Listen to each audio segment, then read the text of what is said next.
Good morning, afternoon, and evening to all our viewers joining us from different parts of the globe. It's amazing how small the world has become, more so in the last 18 months, in spite of all the hardships that many of us have been through, how much more connected we are as a species today. Well, the pandemic pushed us a decade forward, in my mind, and with this unequivocal rise of the connected ecosystem, has forced consumers like you and me to engage across digital channels. Banking and financial services adjusted and evolved almost overnight. Today, as we speak, across industries, I would think the race towards digital transformation is at its peak. We are leveraging cloudification and business adoption with data at its core. Now, with this advent of myriad digital platforms in my mind, there are three key tenets that has become imperatives for all of us to ponder. First, we need to be able to trust our data. Second, we need to be able to harness the power of data to drive analytics from insights to actions and strategy and really help in bolstering growth. And third, weave into this rapidly expanding experience economy the data DNA to build a stronger society. So it's going to be a fascinating discussion today, and we are going to unpack what that means and the new rules that we have across the industry now that the playbook has been modified. And to do that, I have a fantastic guest and a friend, Kurt Engleman. Welcome and thank you for making time for our viewers today.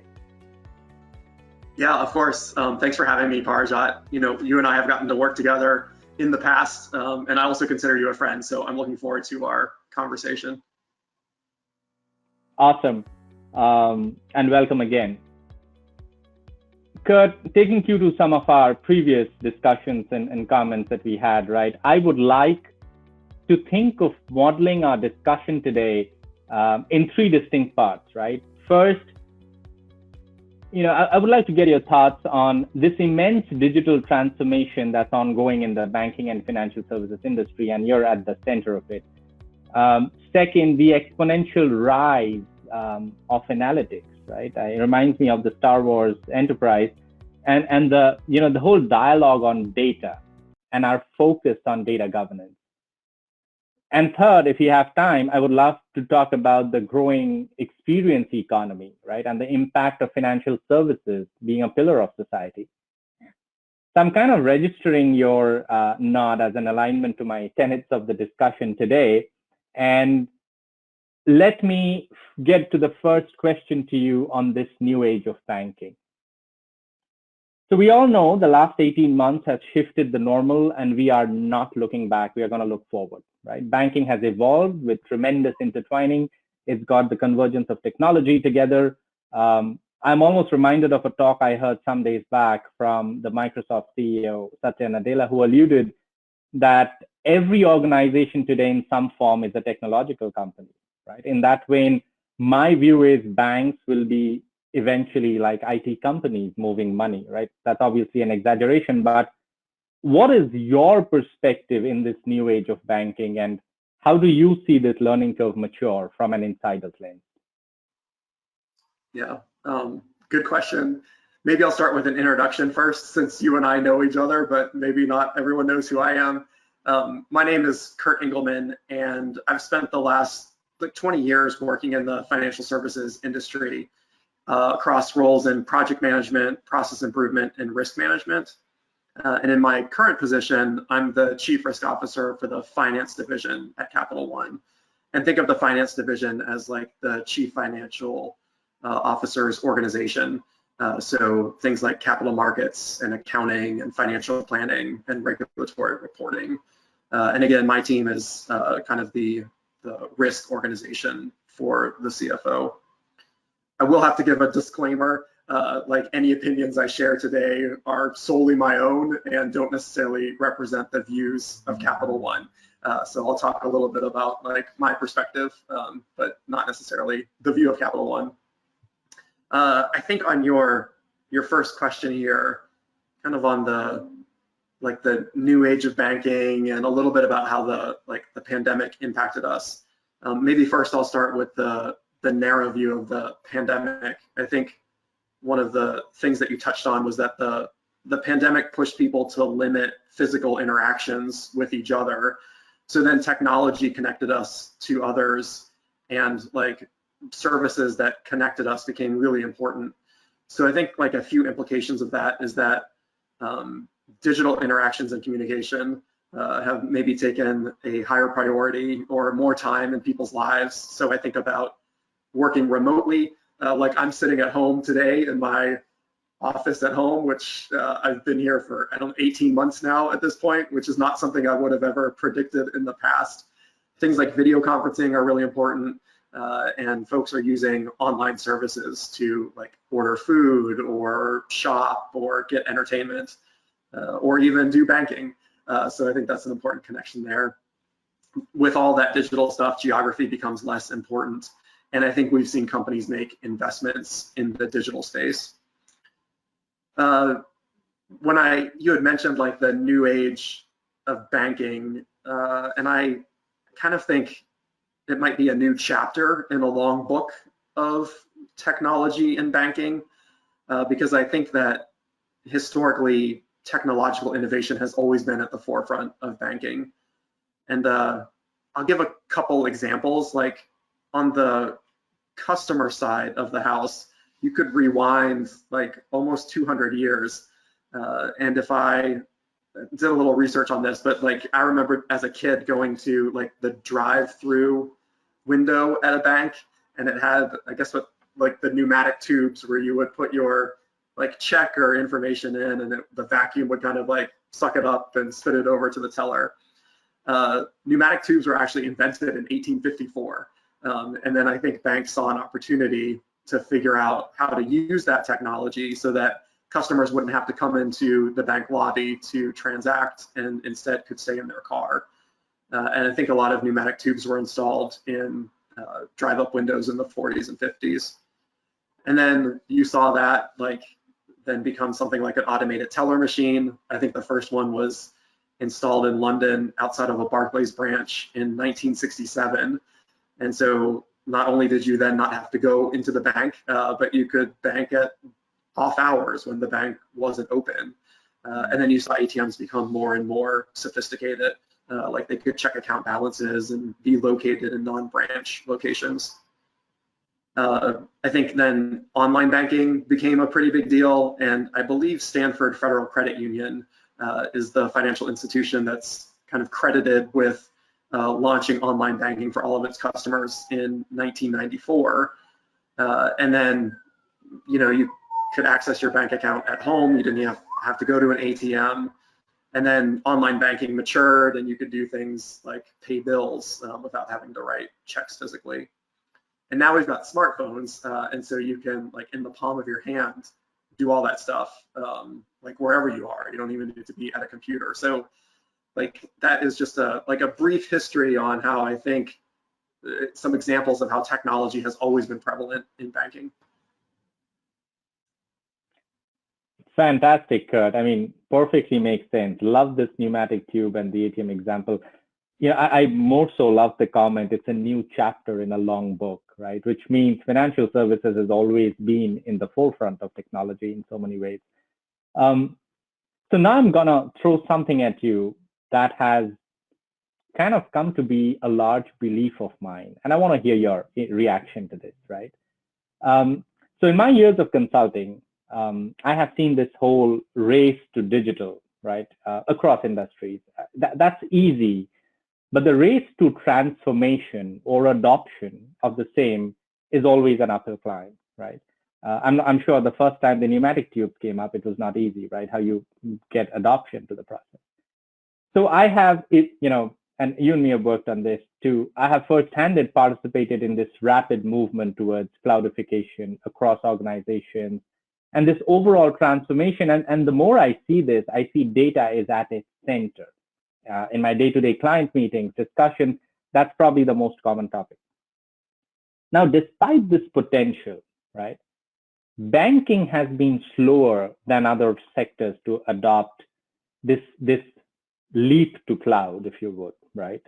Most banks find it difficult, and I love a word that you use, to give up their shackles on the legacy of on-premise applications, right? And with few exceptions, right? Obviously, Capital One is one of the early adopters, right? I think you all probably started the AWS journey pretty early. But with that scope, right, and I'll keep data aside for a second because data is a pretty loaded word, and I'll come to that subsequently. But this movement to cloud, right, from legacy systems to on-premise centers, how are banks embracing this transformation, keeping in mind, it's not easy. There are tight regulations across risk management, fraud, information security. And then you have regulatory bodies like the OCC and the FINRA and others, right? And while all of this is there, you also have these new gen fintechs and tech fins playing across the turf, right? So what's your perspective here? Yeah, let me maybe start with talking about the cloud in general and maybe the advantages and challenges that it poses to financial institutions. I think on the advantages side, three main things stick out to me. They are speed, scalability, and resiliency. And when you combine all those things together, if you think about a company that's on the cloud, they can kind of unleash their software engineers to focus on building and deploying software with all the latest tools without the need to worry about provisioning hardware when more computing power is needed. And so that's a great way to kind of leverage the talent at the company that you've got in software engineering and allow experts at the cloud service providers to really focus on the hardware side. And again, because it's the cloud, you can shift to different regions if one goes down. There's a lot of like built-in resiliency if you're not having to leverage your own data center that might not have the kind of scale and reliability that you could get with a larger network. There are some challenges, and you certainly hit on that. I think security is one. I mean, it's kind of a big shift to think about building your own private data center and being completely in control of the security, and then instead, relying on a cloud provider to be a key partner on the security side. And then you had mentioned the shackles of legacy technology, which you and I have talked about before. If you think about financial institutions, like they've been using things like mainframes as a core part of their company for many, many years. And to transition from mainframe to cloud is like a big leap. And so you're a little bit, tied up with the legacy of what you've got technologically to make that jump. Maybe back to the pneumatic tube example, like a lot of branches didn't previously have drive-through windows. And so think about having to like reconfigure the whole branch so that you build on a drive-through window and then like rearrange the lobby to accommodate that. I mean, that's kind of like similar to moving from like a mainframe platform to something on the cloud. But I think in terms of trends, I had seen a report from the Boston Consulting Group that predicted 60% of consumer-facing applications and more than 30% of core business applications will be running on the cloud by 2025. So clearly there's a move to get to the cloud. I think to take advantage of all the items I talked about earlier. With that, I think you've also seen financial institutions more publicly announce their intentions to move to the cloud. So in September of this year, Wells Fargo announced that they would move part of their workload to the cloud. And I think they have a goal to move to be all in on the cloud within 10 years. And they're taking a multi-cloud approach where I think they're using Microsoft and Google as cloud providers. About a year ago, I think Morgan Stanley announced it would be using Microsoft as a cloud provider. So, two examples of folks moving to the cloud. Maybe one Capital One example, I think last year Capital One announced that it had completed shifting all data applications and systems to Amazon Web Services, and is completely out of any private data center. And I think a lot of analysts on Wall Street noted that Capital One is relying on the cloud more so than any other bank. You had also mentioned like regulations, and certainly financial institutions, I think, are experts in complying with regulations. But as cloud providers get into the space of providing cloud services for financial institutions, they also have to become a bit of an expert and provide tools to help financial institutions. So some examples of, like cloud providers thinking about how they create their services so that there can be compliance with payment card industry data security standard, or PCI DSS, and then also helping enable like the regulatory agencies to, or help banks focus on, like the regulatory agency focuses on risk management and third-party management, security and resiliency. And those kinds of requirements come from a variety of regulators like the FFIEC, the Federal Reserve, the OCC, the SEC, the CFTC, like kind of like the acronym of regulatory institutions. The acronyms I just listed off are US regulatory institutions, but very similar requirements and rules apply across countries all around the world. Right. I mean, speed, scalability, and resilience.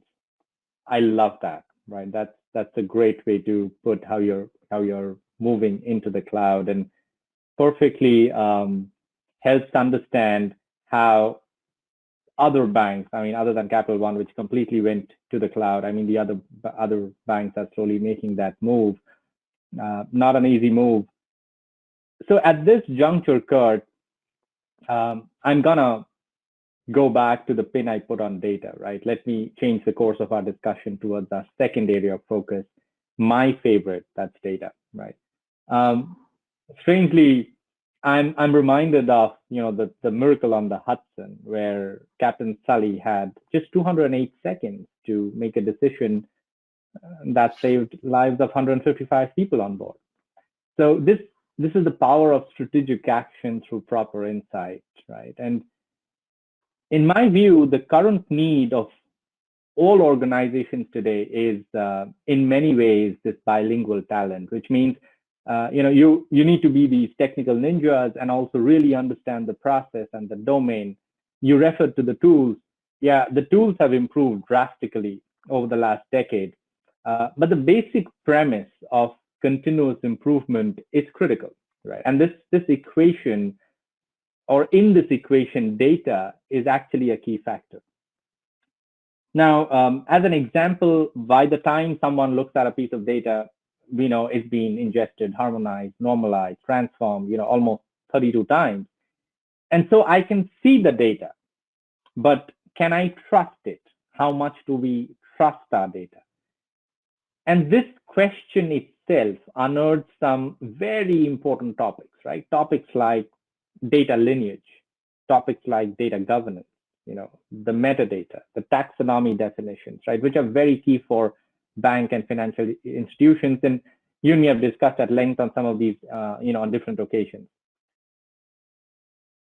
In this current scope of how things are constantly moving, right, what's your view on trusting our data? Because this is prime in many ways, right? And the actions, say, a bank or a financial institution is taking to push this agenda on the importance of data governance, which eventually I think should help drive better services for the customers. Yeah, I guess from a personal perspective, like I tend to lean towards facts and data. Like as an undergraduate, I majored in economics, and then I got my MBA, and I've spent my entire career at a company that was founded on an information-based strategy. So I guess from a just personal perspective, data is really important to me. But I think at the same time, like having too much data can be overwhelming. So it's almost like you've got to figure out how to use your intuition augmented by patterns in the data. And I think, as you've mentioned, across a lot of industries, there's been an investment in data and analytics. And that kind of makes sense given that our world has become more digital, because when you become more digital, there are more data points that can be captured along the way and then analyzed. But trust in the data is certainly important. I think I had looked at a study done by KPMG and Forrester Consulting, and they surveyed a lot of decision makers in 10 countries across a lot of companies. And the survey found that only 38% of respondents have a high level of confidence in their customer insights. And only about a third of the respondents trusted the analytics that were generated from their business operations. And so I think that is really what underscores why data governance is so important, because you've got to have like a framework and a foundation that gives you the tools to be able to trust your data. And when I think of data governance, I think about it in 4 parts, and you mentioned a couple of these, but metadata, lineage, quality, and retention, I think are the underlying frameworks for data governance. So metadata being the data about the data. And in my mind, that's just like, what the heck is it? Like if you go into this database and you have all these fields and columns and values, like there's got to be some sort of key that explains to you what it is that you're looking at. Because if you don't even know what you're looking at, it's going to be really hard to be able to use that data to draw something insightful. Lineage is then like the description of the flow of the data from source system to end state. So you kind of mentioned how data had been like ingested and transformed and whatever before you actually look at it. The lineage is really important because you have to understand all of those hops along the way and like know ultimately where the data came from, particularly if you're looking at the last step in the chain. Quality is kind of self-explanatory. Like you have to have quality data to be able to generate accurate insights. And so quality kind of answers the question about whether you can use the data. And quality has a lot of different dimensions to it, but making sure the data is accurate and valid and complete and consistent and timely, those are all kind of dimensions of quality. And then retention sometimes is overlooked because it seems straightforward, but you have to know if you've kept your data for the right amount of time. And so that's kind of the maybe the last piece of the governance framework. So maybe going back to your overarching question, like, yes, data is really important and a lot of companies are using analytics, but it seems like in general there's a potential or maybe even like realized mistrust in the data. And my hypothesis would be that that's because while people have invested a lot in data and analytics, they haven't always thought through the data governance framework to make sure that the data they're using for their analytics is really kind of robust and can be relied upon.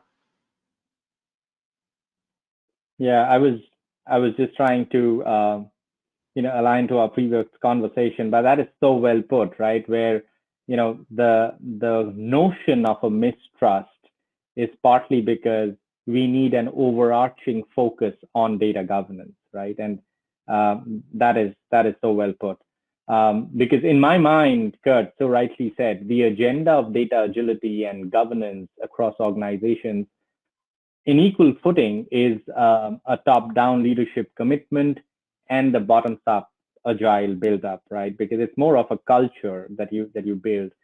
And I believe conviction and convenience never live on the same block.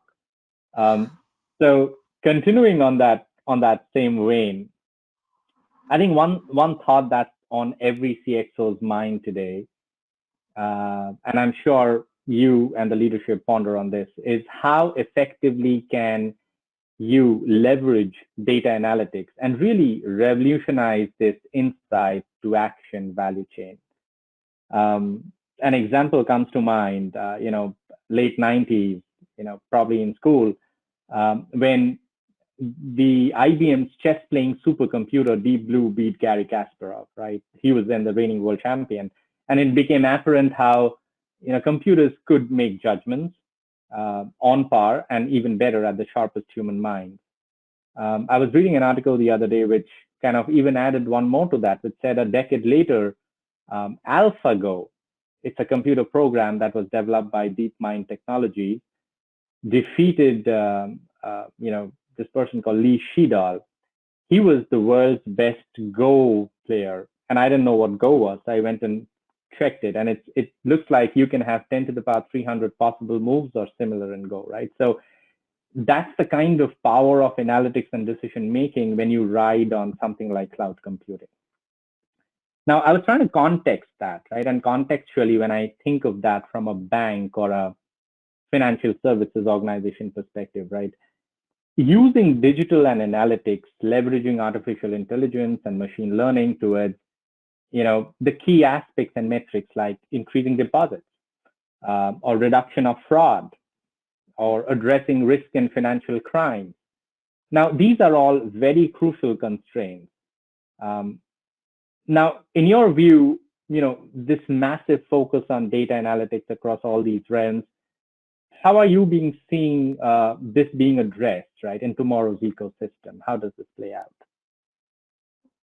Yeah, I think there are lots of examples of artificial intelligence and machine learning being leveraged in the banking space.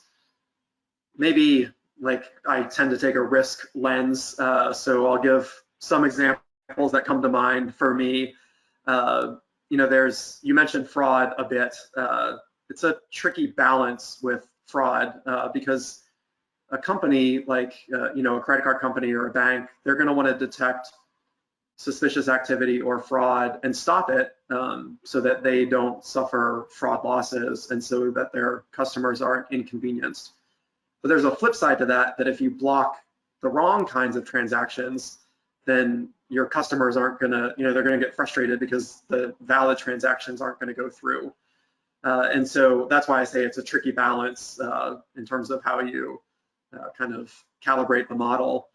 But I think what we've seen is that machine learning and artificial intelligence make that calibration a bit easier because it can augment, I guess, the models that were in place before those technologies were available, so that it's better at detecting the suspicious activities and allowing the legitimate ones to flow through uninterrupted. And obviously that has a benefit to the bank to reduce fraud losses, and then also has a benefit to customers because it prevents them from the hassle of either not being able to use their product for a legitimate transaction, or on the flip side, if a fraudulent transaction is blocked, then they don't have to go through the hassle of like reporting or resolving that transaction. So I think there's like a clear business case and some really great examples across the industry of where machine learning and artificial intelligence has really augmented the fraud space. I think there's another maybe example that I've seen around predicting consumer behavior. For example, thinking about deposits and how those might affect or how those might move based on pricing. So deposits are typically a source of liquidity for a lot of financial institutions. And because of that, it's really important to have models that dynamically analyze both the company's balance sheet, but then also like what's going on in terms of competitor pricing and consumer behavior, which then provides some insights into what kind of pricing a company might want to give on deposits, and thinking about how to like incorporate the balance sheet and competitors and like your own previous experience with customers. That takes a lot of, I'll say, brain power, if you will, but like it's more than just a brain, as you pointed out. You need like a more sophisticated algorithm and model to think about all those things simultaneously. And then maybe another example that comes to mind for me is predicting capital outcomes under economic scenarios, kind of stress testing. Essentially, a lot of banks use models to say, all right, if the following economic conditions happen, then how do we expect things to play out in terms of our portfolio? And those take some pretty sophisticated models to kind of like pull in all of the economic variables and then look at customer behavior during past recessions or like economic downturns to try to predict what would happen under a new scenario. So I think, I listed 3 examples, but there are probably plenty of examples. I could, go on and on for days if you had a whole panel of folks across the industry. But clearly machine learning, artificial intelligence, which is really built on the foundation of data, all have shown like excellent use cases in the financial services industry. Tremendous insight, Kurt. I think, every use case, very dominant ones, whether it's stress testing or fraud or the deposits in the broader risk management space. Fabulous. While you were answering this, I was just trying to look at, and looks like the chat window, the one that I have, is popping up with a bunch of questions. So maybe we'll not be able to address all of them today. There's quite a few. You know what that means. I need to get you back here again. But let me read a few of them. At least we can answer 1 or 2 of them, right? And we can mutually address. The one that I see here, well, this has your name written all over it. It says, the banking industry has shied away from the cloud. Capital One and some others, on the other hand, has been forerunners in this aspect.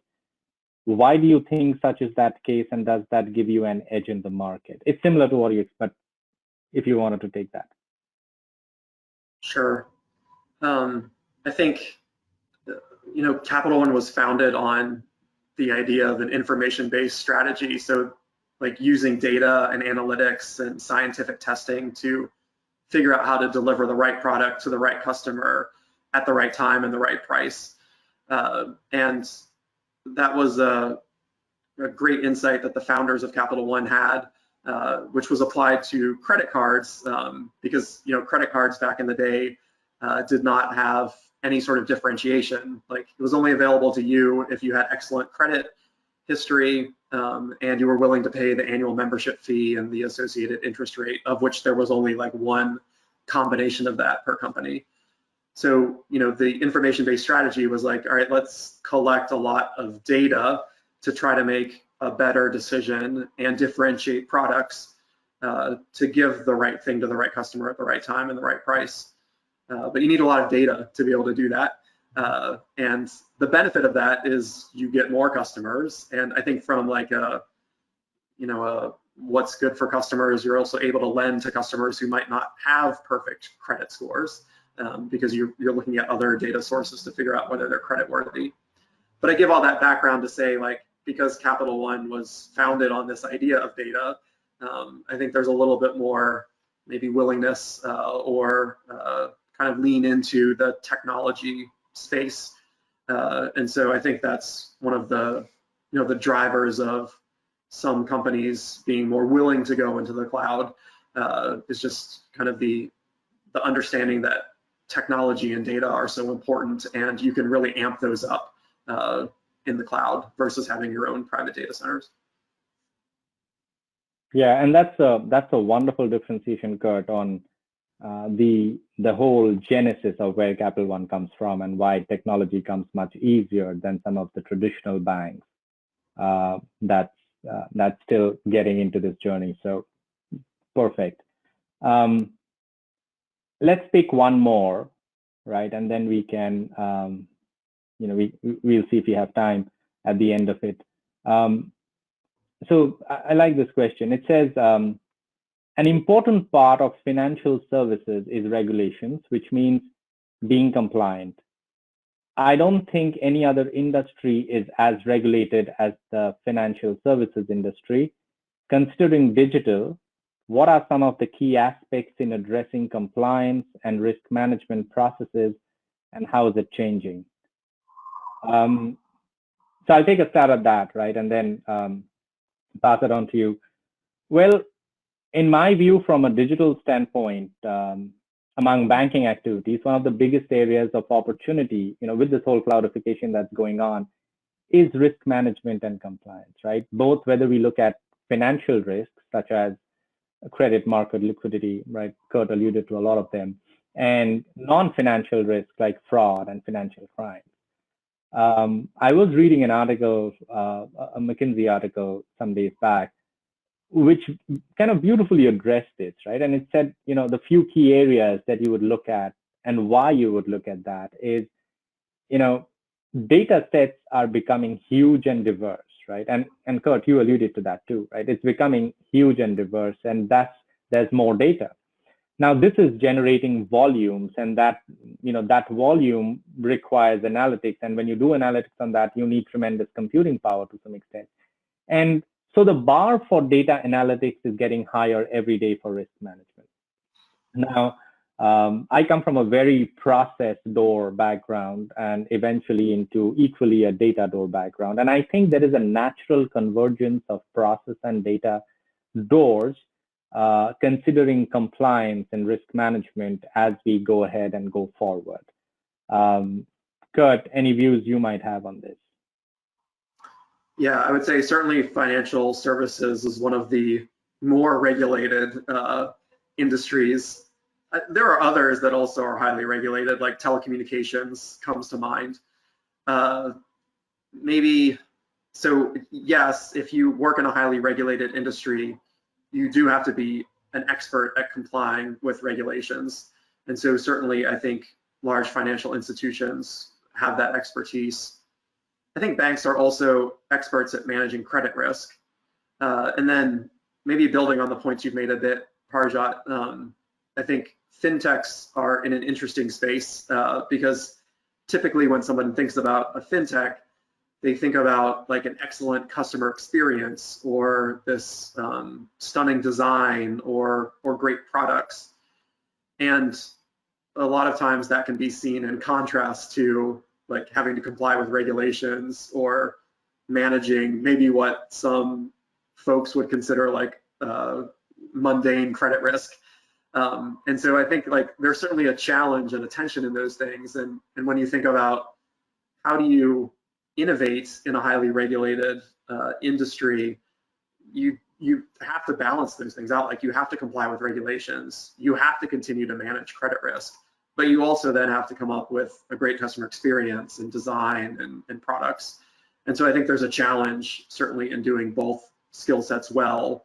And I think that challenge is unique in industries that are highly regulated. And you're so right. The challenge is so unique in regulated industries, and you can speak so well to this. This is so much your sweet spot, right? So, well, before we wrap it up for today, right? And I'm just looking at time. We have a few more minutes. I want to get to this last view that I had, and that was kind of my last area of focus. That is this rise of this experience economy, right? One such story that evolved quickly during this pandemic is this whole open banking. The growth represents, there's a major shift in industry, and the shift that's likely only to continue if people see benefit in these structures of open banking or secure payments or reliable account aggregation. There's this thought that banks with a vision for open banking or similar beyond regulatory compliance will be able to deliver experience to their customers and their customers' needs. Now, I believe curiosity and judgment can't coexist. And so, in your view, Kurt, how do you position this rising experience economy, and how does or does it, right? I don't know, does it impact betterment of our society as a whole? Yeah, I'll kind of start with the betterment of society as a whole first. Like banks are a core sector of any country's economy. In fact, in the US, there are 16 critical infrastructure sectors that have been identified by the government. And the idea behind those sectors is that they're so vital to the United States that any sort of incapacitation or destruction would have a debilitating effect on like national economic security or national public health or safety or any combination of those things. Financial services is one of those sectors, one of those 16 core sectors. And that's because in general, financial services provide a few really critical activities for people, and that is like a way to deposit funds and make payments to other parties. Banks also provide credit and liquidity to customers. Banks provide services to invest for both long and short periods. And then financial institutions also allow for the transfer of financial risks between customers. And so those things, like you have to have those things to have a modern functioning economy. And so that's why I think banking is so important for society. But then like the other part of your question that you talked about was really like the experience economy. So thinking about those things I just talked about as like a foundation, like, you know, you have to have a bank to have a modern economy.